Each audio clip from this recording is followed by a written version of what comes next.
ARESxGOD here, and it's time to talk about Vinland Saga. And this cliffhanger just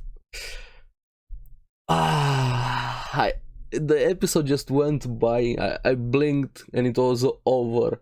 That's how it felt, honestly. It started so good and it kept ramping and more, and the last 2 minutes or something like that in the episode were just amazing, especially considering what's going to happen next week. But the build up that we had in this episode, the conversation, this season has been more than worth it, to say the least. So let's get into it and talk about it. Now we get a bit of a recap with the last few scenes in the previous episode, and we see them again, Thorfinn and Einar, worried about Arnheid, Snake ready with his sword in Sverkel house. That was just a funny moment considering where Gardar was, but we're gonna get to that. Now, what we have here, I really like the questioning between both of the characters. Einar, instantly he acted, even without thinking, straight running for Arnheid, to wanting to help her. But Thorfinn, what are you going to do? How are you going to help it? What is going to happen when you reach there? Neither of them had any answer, and this is why I really like this philosophy that kind of started discussion a bit with last episode, when Thorfinn finally remembered Vinland, but wanting to achieve that dream with the means and the way he wants to do it right now is not gonna be an easy way, which is why I also think this is probably one of the most important episodes in the series. But they finally get to Arnheid. She's okay, and I was like, because how that scene ended with when Gardar escaped and beat that guy's throat, we didn't fully see what exactly happened there. Was she attacked also? Were they caught? Did she help him? We had all of these questions here, and I honestly thought that guy somehow escaped on his own, but would he actually leave her behind? Are they using her as bait here? And I was half correct. They are using her as bait, but she also helped him escape, and Gardar killed even more people, which made Snake a lot angrier and more serious. And again, he's one of the most interesting characters in the series, and he actually cares for his men, so he's on a mission to kill Gardar now. He has more than a reason to fight, and that's very important. But now we see that he was in fact wounded during that fight, but Arnheid came to Sverkel's house. He actually helped them a bit. She took care of his wounds as best as she could and hid him, and I didn't expect him to be there. He was still in the house, and Snake and the others had no idea. They were looking for somebody that was right underneath them, and like, considering the bloodlust, everything that was happening there was just, damn. Thankfully he was unconscious. He wasn't actually conscious to stay hidden there to make a move or anything. He was very badly wounded. But probably the best performance that we had in this episode has to come from Arnheid, and the voice actor did such an amazing job. Actually got a bit teared up seeing there when Einar asks her why, and you can't help but feel for her, considering everything we know. And even when she said it, maybe I was dreaming still of a life with Gardar and the family for all of us with the new kids she has on her way. And thinking when she finally saw him again when he returned, how his confidence in his eyes was lost and he looked so miserably. Both of them were just devastated after everything that happened, and reaching this point led a miserable life ever since they lost their son Atli. I'm sorry, I'm not mispronouncing her name. And that scene just, damn, again, amazing performance there, and just, yeah, really good, and just makes you feel so much for Arnheid. But also questioning, are we ever gonna see Hatil again, because we still don't know what exactly happened to him. But I can't even imagine being in a position like that for either of them. It's just unimaginable. We take so many things for granted. We complain about random bullshit and useless things, and people have actually gone through this bit in history, being right now in other conditions, and just makes you think. With be thankful for everything that we have to say the least. But yeah, after that we find out from her that Gardar is still bleeding, very wounded, and what I really liked, how honest and loyal Einar can be, asking her, are you prepared to do anything for him and for yourself? And he's going to help her, saying this is the only option. And yeah, I gotta agree there with Einar, it's probably the only option if he wants to save her, but it's also it's not that simple. Yes, I'm gonna help her because he's taking an immense risk, and even Thorfinn asking, is this really the best option? And he agrees to help. And this is like, if you watch my previous video, how exactly are they going to do this? We even have Snake, he feel like a Terminator, staying on guard there. He even got angry a bit at Badger for falling asleep, looking over Unhide, using her as bait. But what I really liked also this episode was Zverkel and his conversation with Snake, talking about how slaves don't really deserve what they're getting here. It's not their place like this. Everybody could become a slave considering their circumstances. It's just being unlucky and wanting to reach Snake, have him let go of his vengeance. But no, he was way too angry, he was way too deep. But what I didn't expect from Zverkel, telling him, throw away your sword, you came here for a reason, and I don't think if you throw away your sword that's going to change that, but at least don't go for vengeance. I'm paraphrasing a bit, even commenting how the sword is very different, and yeah, got me thinking. It kind of looks a bit like a saber more than a sword, Daisy Arab or something. I don't know, I'm just assuming here. I have no idea just by the design of the sword. So if you guys know, of course, without spoilers, if you have read the source material, don't tell me anything.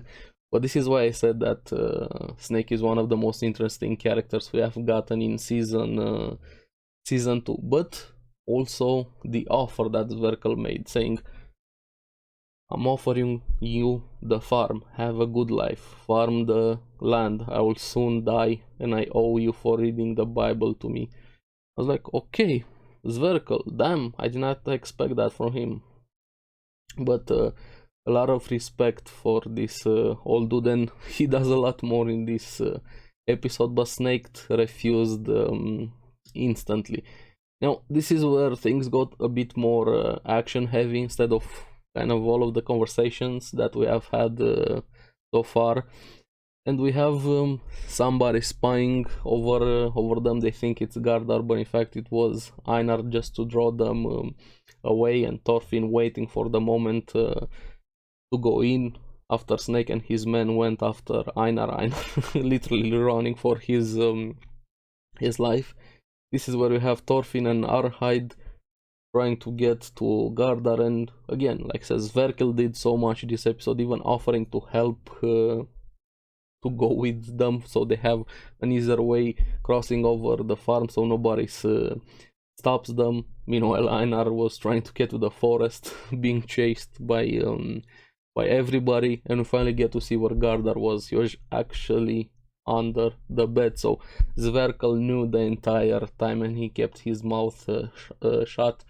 And even more funny when Snake was just in Terminator mode, and what he was looking for was right under him. But I have to give him credit, he's a very capable warrior, man and guard, because he was the first one that sensed something was wrong, commenting that for somebody so wounded, he runs too fast, referring to how Einar ran. Of course, he didn't know it was Einar. He just let the other, hey, go after him, don't engage, you're no match for him if it's Gardar. And he decides to go back. Meanwhile, we had Thorfinn preparing the cart to take Gardar with them. Now, what was more interesting was how Snake returned, because he returned right at the perfect moment, but he came back on foot just to not draw any attention. Even Thorfinn saying I didn't sense him. He ran all the way back there, just showing how cautious, capable Snake is. Was he some sort of warrior, or probably a warrior, but what kind of a warrior, or what was he in the past? I'm so curious about Snake. I hope we're gonna get at least some flashbacks, an episode centered around him, a history with him. He's been the most mysterious character in season 2. But this is where we have the best part of the episode right here towards the end happening, and he starts threatening Thorfinn. I'm here to kill, move away, don't stand in my way. And he draws that sword, and this is why I think it looks a bit like a saber, looks really cool. It's not your standard sword, it's a very special sword and probably has a history. Now, I did not expect this when you have Thorfinn saying he wants to knock him out. And this is where comes in that violence. You can't really protect something unless you're willing to fight for it. And what made it even better, it wasn't just that pause to think over that moment. We even had Thorfinn subconscious, or a bit Askeladd making an appearance, goading him, questioning his choices there. I'm so glad to see Askeladd every time on screen. He's my favorite character in Vinland Saga, at least so far from everything that I've seen, just showing his influence, his legacy that he has left on in Thorfinn, his second father in a way, even though, again, it was fucked up how their relationship started, their history together, everything still doesn't take away that he was the one that raised him, badly or good, depending how you look at it. He was the one responsible partly for his father's death. Askeladd also responsible for Thorfinn becoming what he was during his vengeance days. And if you watch season 1, you understand just the huge influence and legacy that Askeladd has on Thorfinn, and made a really good point. You have a good reason to fight now, but he also has one. And yes, that's very true. When you're fighting against somebody, you both, in your own perspective, have a good reason to fight. That's why every villain is a hero in their story. I'm not saying there's a clear villain right here, because we have Thorfinn wanting to protect somebody, Arnheid and Gardar, for her sake, but at the same time, Snake is just trying to do his job and also get revenge or extreme justice, however you wanna call it, for the people that Gardar killed. So it's not as black and white. Yes, on one side there. Of course, I'm leaning more towards Thorfinn, but that doesn't take away from Snake's own reasons to fight, and that's why that was such a good question and comment from Askeladd. Of course, Thorfinn was also thinking these things to himself, and in fact, he was the one that striked first there. The clash between them was so good, and even more Askeladd goading him into doing it or not doing it. And the cliffhanger that comes after this, when Snake senses something, that it felt like I was watching a different series with superpowers a bit, but the effect was amazing, showing that Thorfinn was serious, Snake sensing something, and after that Thorfinn taking that stance and just seeing that one again, and the transition from showing an image of old Thorfinn and the current one, and just the silhouette. Oh, amazing. They did such a good job with that. And I was like, wait, the episode is over? No, not like this, give me more. But this is gonna be very important. How are you gonna be a pacifist without fighting, or a pacifist and fighting at the same time? This is not gonna be as easy of an answer to get. The next episode is going to be insane. Who's going to win? How exactly is the fight going to go? I can't wait for it. Give me next episode right now. I have so many just insane episode. I'm really curious what you guys thought about it. Let me know down in the comments below what you think about this episode, especially the last scene, which was amazing. So keep enjoying Vinland Saga. Remember to like and subscribe, helps me quite a lot, and you guys get the latest videos on the series that I follow. So I'm gonna see you on the next one. Bye bye.